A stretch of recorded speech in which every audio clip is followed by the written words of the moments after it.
following is a teaching message from Shore Community Church. For more information on Shore or our teaching resources, visit www.shore.org.nz.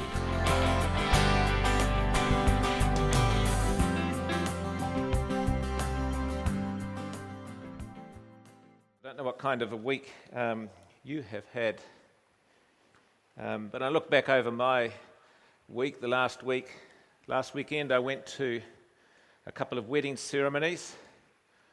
Christians, wonderful really. But I've wrestled with something since those wedding ceremonies. Thought, why does the father bring the bride up the aisle to another guy that's waiting for his daughter?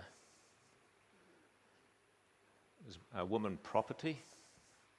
We're handing on our daughter to another man? Is that a picture of the new humanity that Jesus came to bring? I had quite a discussion with a friend of mine about that. He didn't agree with me, but also last week I had some real highs. Tuesday was a great day. The Spurs won. Friday, the Spurs lost. Franklin, you may leave now. Then amidst all of that, Reuben gives me this passage in Judges to speak on, Judges chapter 9, about a character I don't like, Abimelech. Terrible man. And I've sort of got to try and make some sense out of him over the next half hour. So that wasn't really that exciting. Then this morning the alarm went at 6, rain on the roof, it was dark. I thought, this is not right. And then I had sort of gone through my prep for this morning, been to sermon.com, sort of got the phraseology right. And I thought, well, I better find my shoes. And my shoes were out on the deck. It had been raining. Well, I've only got one pair of shoes. So I thought if I wore running shoes or sneakers up here, Heather would rebuke me. So I knew Luke had a pair of shoes, so I went and grabbed his. And what I found quite interesting, there's these big long things. I sort of feel 10 years younger. We used to call them chisel toes back in the day. And then when Debbie came up with that earring she'd found outside, I thought God had answered all my prayers because, no, seriously, we've had painters in our house and Heather's hidden her jewellery and either the painters have found it or it got left outside the door here. So I thought, well, I'll have a look at this earring, see if it would suit Heather. It could solve all my problems. So that's sort of where I'm at in life this morning. Let's have a look at Judges chapter 9. Shall we pray? Father, we just pause and just want to take time to reflect on who you are, what you've done in times gone by, what you have done through your incarnation in Jesus, and what you're still wanting to do today. Father, I just pray, just help us to be attentive, help us to see aspects of our lives which we may not have seen before. In Jesus' name, amen. And the last thing I read on Twitter this morning was actually while Biffy was coming up the front. I thought I'd just have a quick look.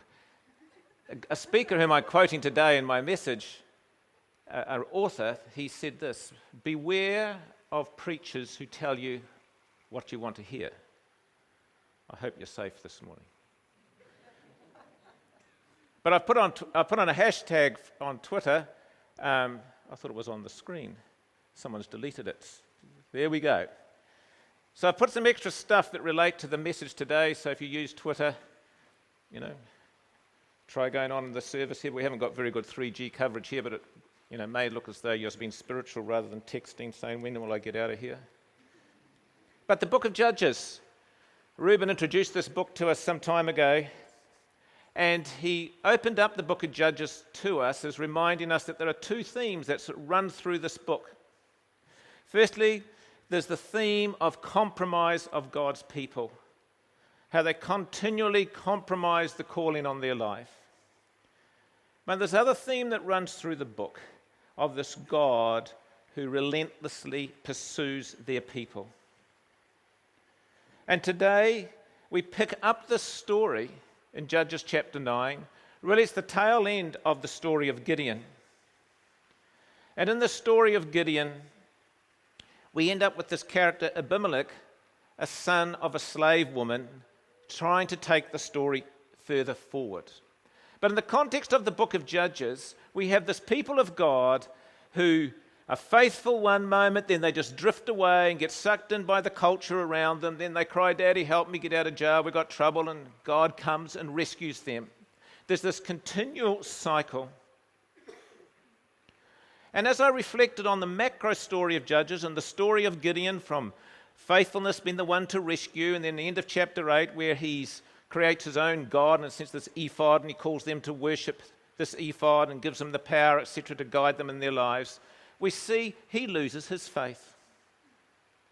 And it's not too different from the world in which we live in, the Christian communities which we are part of, and that's why I've called our message today, Lest We Forget, Keeping Faith Alive. Because in our Christian communities today, we're not that much dissimilar to the nation of Israel. If you think of in our own church community, we have well over 100 children out in our children's program this morning. Our youth program is smaller, our young adults program is smaller. Then we've got this big gap, and there's all these older people. This is a sort of a problem in Christian culture today. We seem to have difficulty in passing on the faith to one generation to the other. It must be something about the way in which we're telling the story. We're passing on something that doesn't actually connect. It actually is not translating into people's lives. And so today I want to look at just 4 themes that come out of the story of Gideon and the book of Judges and Abimelech, which I trust just may stimulate your own thinking about how I am passing on my faith to my children. How am I expressing my faith to my partner, my wife, my workmates, my extended family and my friends? What am I actually communicating? I think one of the first things that we miss in our Christian lives in passing on the faith is that we actually forget that there is an upper story. We get so preoccupied with our story, our life, what we want to do, what we want to achieve, where we want to be in life. And then stuff happens. Yeah, we've got God there, but then stuff happens, and then we think, well, why has God allowed this to happen to me? And it's all about me and God being this servant of my agenda. So we have this lower story, stuff happens, and we basically think, oh, Christianity just doesn't work, and we drift away. What I'm proposing today is that in that case, we are forgetting the upper story. If we want to keep faith alive, we've got to make sure we don't forget that there's an upper story to our story. There is a bigger story of which we are part of. But I wonder how many of us can actually articulate that big upper story and what it actually means. Could you actually tell your children in 2 minutes what the story of God is? Because I would suggest if you can't, you haven't got it. Because it's not that complex. But the difficulty is that story can often is up here. We've got our world down here. How do we connect the two? Yeah, I believe all that stuff about the story of God, creation, fall, redemption, restoration, etc. But my world doesn't work. There's a disconnect. I sort of visualize it like the 2 hamburger buns. Any decent hamburger's got a good chunk of meat in the middle. Not into these vegetarian things that really don't sustain. The steak in the middle is Jesus. He connects these 2 worlds. He is our human identity. He came to do what we couldn't do for ourselves. He came to show that you can pull the 2 together and have authenticity, have meaning, have security, have hope. He had stuff happen to him. We read in Hebrews where it says he learnt obedience through the things he suffered. So we've got to somehow get Jesus. And so this upper story, in the context even of the book of Judges, they were so preoccupied with their own stories down here. At times they got into God's story. Yeah, we want to go and take your land. Yes, we're going with you, God. Faithful, he says, don't marry into other races. Don't embrace their gods, etc. But once they get there, get the victory, then they just drift off. And really, once again, it's all about them. So, if we want to keep faith alive, we need to be looking at our story in the context of the big story. If I was a counsellor, and thank God that I aren't, but that's the sort of thing I'd be talking to people about. Well, what's happening in the big story? How does your story fit in with what we understand of God and what He's doing with creation? Let's start with God. So here we come to the story of Gideon and Abimelech, and I just want to quickly bring us into what's led us to chapter 9 today. Gideon, remember, the Midianites were oppressing the nation of Israel. Prophet comes along, angel communicates with Gideon and says, God says, I want to defeat the Midianites, you're the man. There's too many troops, so reduces them to 300, heads off to surround the Midianites, wipes them, 120,000 of them out, comes back, the people say, hey Gideon, you're the man, you be the king. He says, no, God's our king. Great thing to say, but then his behaviour tells another story. He says, okay guys, bring your gold rings, the gold earrings you left at the door, what have you, give them all to me. I'll melt them down. I'm going to make a priestly ephod. I'll be the man. I'll give you guidance and direction in life. And they then, by the time the end of his life had come, they were no longer following Yahweh. He died, and they were following the Baals and the culture around him. Totally Canaanized, absorbed into the culture. No sense of the story of God and the victory over the Midianites. Then we pick up chapter 9, and this wonderful character, Abimelech. Got 57 verses, it's so long, I'm not going to read it all, so that's sort of hopefully some encouragement to you.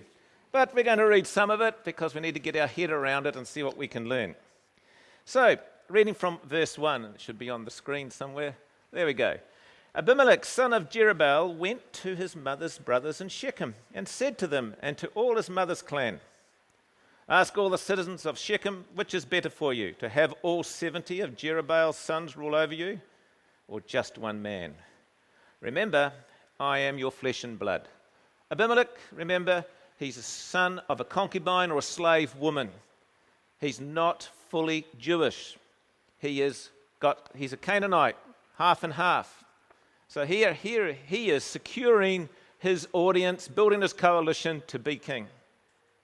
Verse 3, when the brothers repeated to all this to the citizens of Shechem, they were inclined to follow Abimelech, for they said, he's related to us. They gave him 70 shekels of silver from the temple of Baal-berith, and Abimelech used it to hire reckless scoundrels who became his followers. He went to his father's home in Ophrah, and on one stone murdered his 70 brothers, the sons of Jerubbaal. But Jotham, the youngest of Jerubbaal, escaped by hiding. Then all the citizens of Shechem and Beth Milo gathered beside the great tree at the pillar in Shechem to crown Abimelech king. What's interesting about this location here, this location here is the same location where Jacob buried all his foreign gods and built an altar to Yahweh in Genesis. This same location is where Joshua, just before he finished his time with the nation of Israel, where he renewed the covenant and the call to faithfulness to the covenant and occupying the land of Canaan to carry on the mission which he had led them into. So here Abimelech goes to this significant place and basically he makes a covenant type agreement with the people saying, I am it. A total disconnect from the upper story. A total disconnect from his family, from their God, and I am it. I'm your man. Verse 7. When Jotham was told about this, he climbed up on the top of Mount Gerizim and shouted to them, listen to me, citizens of Shechem, so that God may listen to you. So now Jotham tells a parable. In this parable, there are trees and there's a thorn bush. As we read it through, think of the trees as the people of Shechem. who Abimelech has come to rule over. And we read, one day the trees went out to anoint a king for themselves. They said to the olive tree, be our king. But the olive tree answered, should I give up my oil, by which both gods and human beings are honoured, to hold sway over the trees? Next the tree said to the fig tree, come be our king. But the fig tree replied, should I give up my fruit, so good and sweet, to hold sway over the trees? Then the tree said to the vine, come and be our king. But the vine answered, should I give up my wine, which cheers both gods and human beings, to hold sway over the trees? Finally, all the trees said to the thorn bush, come be our king. The thorn bush said to the trees, if you really want to anoint me king over you, come and take refuge in my shade. But if not, then let fire come out of the thorn bush and consume the cedars of Lebanon. Abimelech is the thorn bush. So here, this is really a parable of Jotham. He's telling the story to insult Abimelech. He's not knocking kingship, he's just insulting this terrible half-brother of his. Verse 16, Jotham goes on to say, have you acted honourably and in good faith by making Abimelech king? Have you been fair to Jerubbaal and his family? Have you treated him as he deserves? Remember that my father fought for you and risked his life to rescue you from the hand of Midian. But today you have revolted against my father's family. You have murdered his 70 sons on a single stone and have made Abimelech, the son of his female slave, king over the citizens of Shechem, because he is related to you. So, have you acted honourably and in good faith toward Jerubbaal and his family today?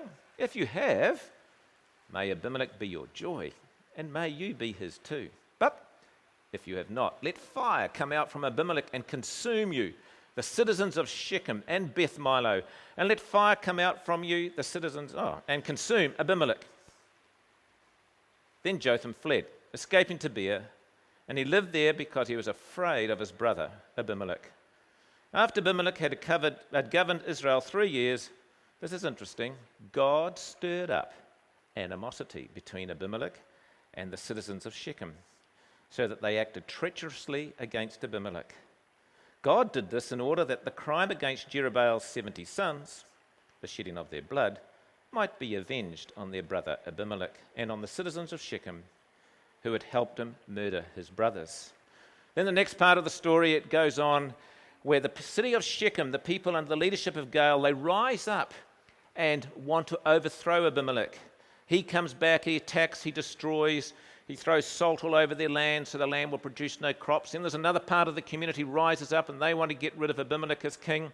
And he drives into the town and he corners the people in this tower, a bit like a Tower of Babel, and he surrounds it. And we come to verse 52. Abimelech went to the tower and attacked it. But as he approached the entrance to the tower to set it on fire, a woman dropped an upper millstone on his head, cracked his skull. Beautiful. Hurriedly, he called to his armor-bearer, "Draw your sword and kill me, so that they can't say, 'A woman killed him.' So his servant ran him through, and he died." It's pretty clinical stuff. When the Israelites saw that Abimelech was dead, they went home. Thus God repaid the wickedness that Abimelech had done to his father by murdering his 70 brothers. God also made the people of Shechem pay for all their wickedness. The curse of Jotham, son of Jerubbaal, came on them. End of the chapter, end of the story. The intriguing thing I find about this story is the way in which God is a player in the story. In verse 23, God stirred up animosity between Abimelech and the people of Shechem. 24, God did this in order that the crime would be dealt with. Thus God repaid their wickedness. God made the people of Shechem pay for their wickedness. So it's really interesting here, isn't it? In the context of the story of Abimelech, in the context of the story of faith, what is God doing? He allows all this destruction to happen, then all of a sudden he intervenes. And in our own story of faith and keeping our own faith alive, part of, I think, is understanding, and we've talked before about this upper story of God, but also about the nature of God and how he interacts with us. And one thing I also want to propose this morning, in keeping faith alive, we need to have an understanding, we need to not forget that God is in charge but not in control. We see in the story here of Abimelech, this terrible injustice to Jerubbaal's 70 sons. God just sort of stood back, let it happen. But then we see God intervening. It seems to be in the story that God steps in at points in the story where he wants to bring justice, adjust the story, to bring it together, to keep going in his overall mission of what he is wanting to achieve.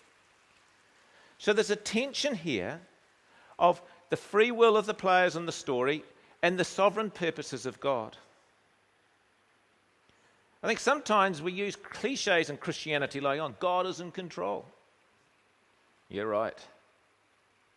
The story here doesn't look like God is in control of these. What sort of God would want to kill 70 sons like that?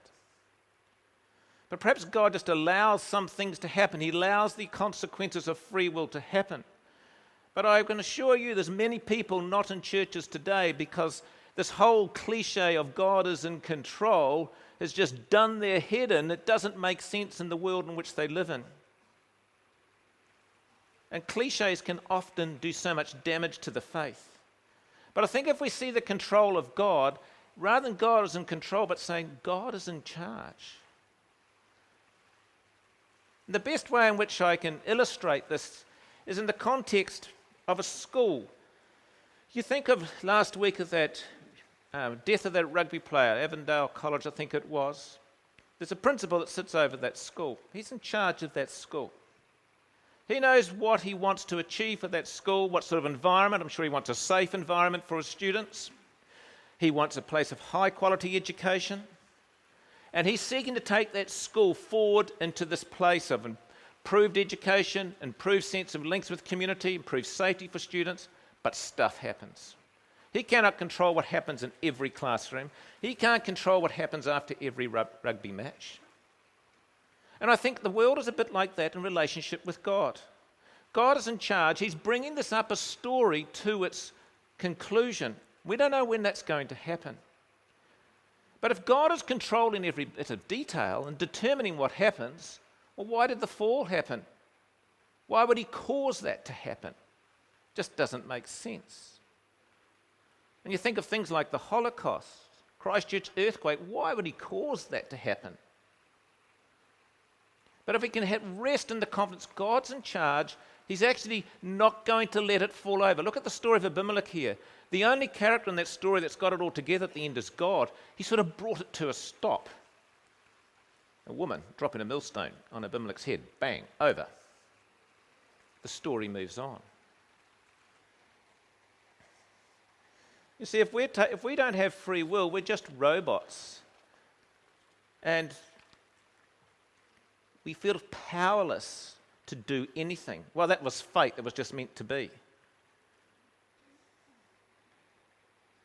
So thirdly this morning, and the looking at the whole context of keeping faith alive, passing it on to the next generation, presenting an authentic faith to the world and the culture we live about, I want to propose another thought, that we need to not forget that God is for us.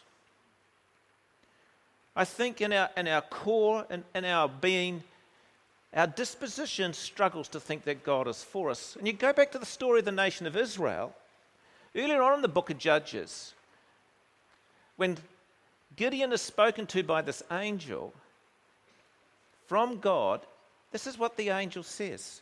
Judges 6, 7-10. When the Israelites cried out to the Lord because of Midian, he sent them a prophet who said, "This is what the Lord, the God of Israel says. I brought you out of Egypt, out of the land of slavery. I rescued you from the hand of the Egyptians. I delivered you from the hand of all your oppressors. I drove them out before you and gave you their land. I said to you, I am the Lord your God. Do not worship other gods." Gideon is reminded at the beginning that God is for his people. Gideon struggles to have confidence that that is the case. He puts out fleeces, etc. Is this really so? so he could go forward and into battle, because God already told him he had won. He would have victory, but he lacked confidence that God would actually be able to do it for him.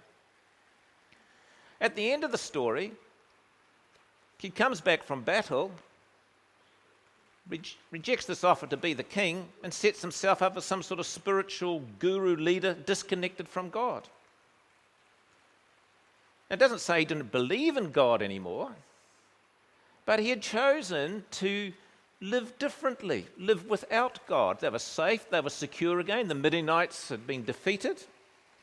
All things in the land were pretty well. And we can live like that, still with a belief in God, but our life actually shows that we really aren't connected to the God whom we believe in. And I think we go back prior to the story of Gideon, go right back to the beginning of our Christian story, to the Garden of Eden, we see the same thing happen with Adam and Eve. There's Adam and Eve in the garden. The serpent comes along and says, well, why aren't you eating from that tree? Well, Eve says, well, God says we can't, because that's only for him, otherwise we'll become like him. And that can't be so. The serpent, he challenges them. And he says, you're not going to die if you eat from that. God's not telling you the whole truth here. He's holding back on you. You're going to miss out if you don't eat from that. So what do? They eat from it. But what's interesting is when they eat from it, they then, has the consequences, they go and hide in the garden. They start to make some clothes for themselves. And God comes into the garden that night. And he calls out to them. And he wonders why they don't respond. And in the script in Genesis it says, Eve says, I heard you in the garden and I was afraid. Prior to that, they felt safe with God. They anticipated God's coming, so they covered themselves up. God comes and they are fearful. Why? Because they didn't think God was for them. They thought God was against them. They couldn't depend on God. They didn't feel safe. They had to cover themselves up. Prior to that, we assume they had no clothes on. And they felt safe with God. And so here we see this whole thing of fear and control. Out of their fear, they sought to clothe themselves. Prior to that, they didn't need to be clothed in the presence of God. And we read later on in Genesis chapter 3 how God actually makes some more clothes for them. He's there for them. Even though they've rebelled against him, he comes to them. And the implications of this whole disposition towards God and my own security, I think, comes out of that Genesis narrative. We see it in Judges. And there's a quote on the screen which I think sums this up for us of what's going on here. The choice that Adam and Eve make represents the archetypical fault, the line that exists in the world. God has created a world, but we've chosen to live in it as if he were not reliable or trustworthy. As a result, we no longer experience the world as a safe place, but rather a threatening one. Managing danger is our chief preoccupation. Because of Adam and Eve's doubt, they take control of their situation. No longer trusting God, they're in control, their own autonomy. That tension is what goes right through the whole biblical story, right through into our own lives. I would propose today that our default disposition in our lives is to make ourselves safe, to make ourselves secure in this world. And so we do all these things. I'm not saying none of them are important, but it's our disposition to them. We want ourselves financially secure. We want ourselves to be healthy. We want to live in a safe neighborhood. None of those things are wrong. But if that's the total driver of my whole life, it's about making myself safe, but also believe in God. I go to church time to time, may do 10 weeks in Sunday school at a weak moment when there's an appeal from the front.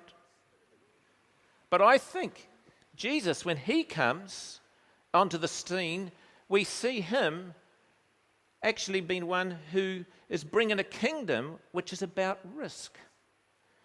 You think of Zacchaeus when he was called to come and follow Jesus and give up his financial security. Nicodemus was told to give up his intellectual security and told, just need to be born again. And the fishermen were taken away from their fishing boats. Follow me. I will be your security. I am for you. Like Jesus, he said, foxes have holes, birds have nests, but the Son of Man has no place to lay his head. He didn't build up all these secure things around him so he could then do the mission of God. I think so often in our middle class evangelicalism, we often by our lifestyle or in our conversation say, once I get this sorted out, I'll be able to do this for the Lord. In other words, once I'm secure, so I'm safe, got the financial streams all sorted, I will be safe. What's interesting in the gospel narrative, when Jesus is coming on the scene, Zacharias, John the Baptist's father, when he hears that Mary's pregnant with the Messiah, he says he will come and enable his people to serve him without fear. I think so often we are reluctant to step out for God because of fear, because we don't feel safe. We don't think God is for us. But Jesus in the gospel said he came not to be served, but to serve. I wonder what sort of picture you have of God. Is he for you? Can you really trust him?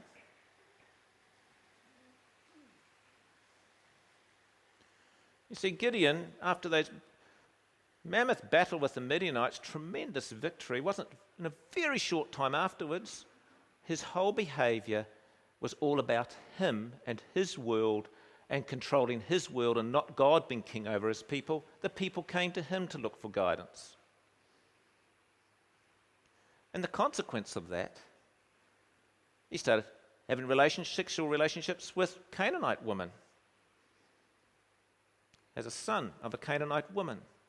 See, as a result of that sin, there's consequences through to the next generation, consequences that actually impacted his 70 sons, of which 69 got killed on the stone. Pretty graphic stuff. But sin, when we take control, start to live out of another story, it has implications on our family. They don't see authenticity with the greater story. When I discovered this, thinking about God being for me, that basically the garden story is not about me being guilty, but about me being insecure and fearful and wanting to make myself safe, I saw my whole life in a different light. My striving in life was all, and is still, about making myself safe. I'm trying to translate this kind of thinking into my own life. And at any opportunity, I'll take steps to make myself more safe, more financially secure, warmer at night.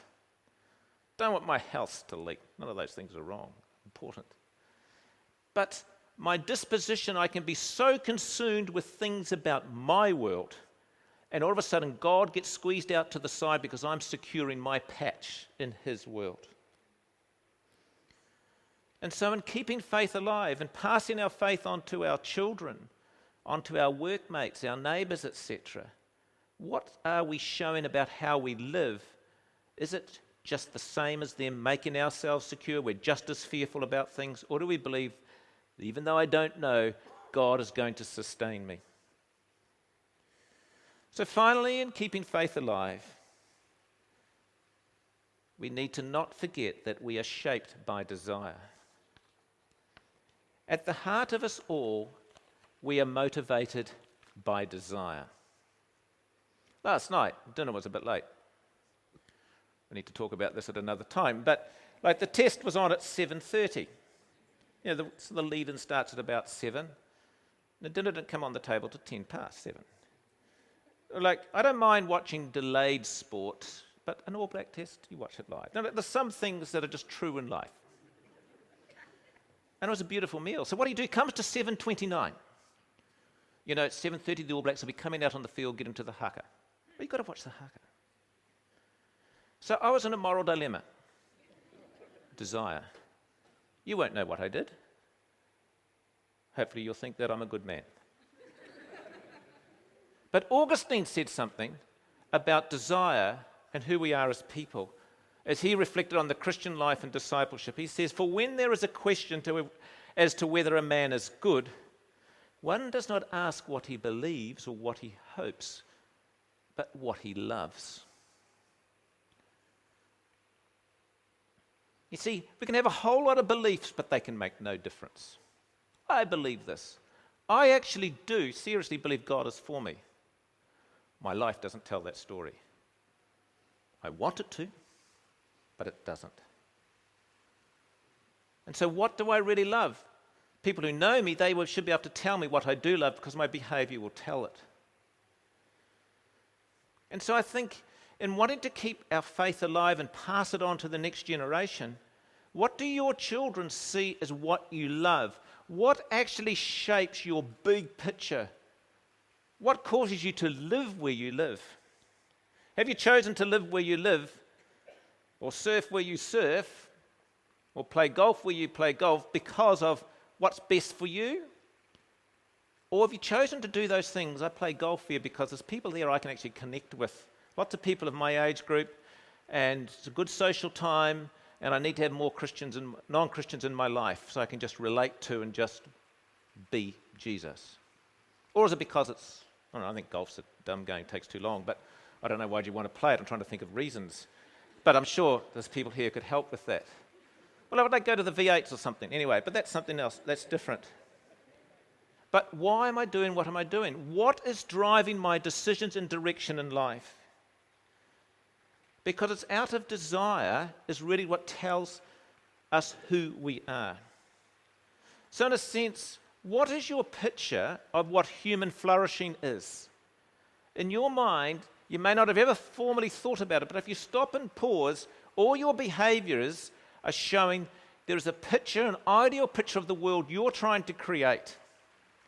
Now, is that picture and those drivers consistent with the top layer of life, of God's story? Because I'll tell you this, what we do know about current generation, the millennials, is that they strive to see authenticity in people's lives. What is real? What really matters? That's what motivates them and connects them to causes. This current generation is much more connected to social concerns and the needs of others than my generation. There's a difference. There's a much greater connection with humanity. What are they seeing as you as a parent, your children, of what drives you and causes you to live? And do you actually articulate it in a way in which they can translate it and say, gee, mate, I want to be like mum and dad. I want to have that motivation. So when they're choosing their courses at school, I want to take this course so I can be Jesus in that context, because I reckon I could express Jesus well in that context, because that would really just be an authentic place for me to present the gospel. Another way of thinking about it is, what do you care about? And so in the context of our lives, we need to be thinking of where our life is going. What picture are we painting? Is it connected to the bigger story of God? Is it held within that? Am I trusting that God is in charge despite all the chaos? Am I believing that God is actually for us? And I'm actually communicating that to my children. Yeah, we trust God. He's for us. Even though stuff is happening here, we're trusting Him. And are the desires of our heart something that is shaping me and us as our family, in our household? We're shaped by the desire of the kingdom. We've caught what Jesus was on about. Because Jesus was on about setting the world right. He was on about bringing love where there's not love, bringing justice where there was injustice, and He's called us to be part of that. And so this morning, as we sing this song and take communion, when I survey the wondrous cross, This cross is not about Easter. Yeah, it happened at Easter. But when we survey it, think of the big picture. Think of the garden where Adam and Eve basically said, "We fear you, God. We don't think you can make us safe." What are you doing to get out of that story and saying, "God, I believe you are for me"? Because the King of Glory died on that cross. He's the one who brings the two together. And in that song it says, "My richest gain I count but loss." My richest gain. Think of Gideon when that prophet came to speak to him, that angel, about what God had done for them. He had delivered them from their oppressors. He had taken them into the promised land. He had fed them and sustained them. He was for them. It's not about us, it's about him. Amen. This has been a teaching message from Shore Community Church. For more of our teaching resources, or to donate to our teaching resource ministry, or for more information on Shore Community Church, visit www.shore.org.nz. Alternatively, you can email office@shore.org.nz or phone 09 415 0455. Thank you for listening.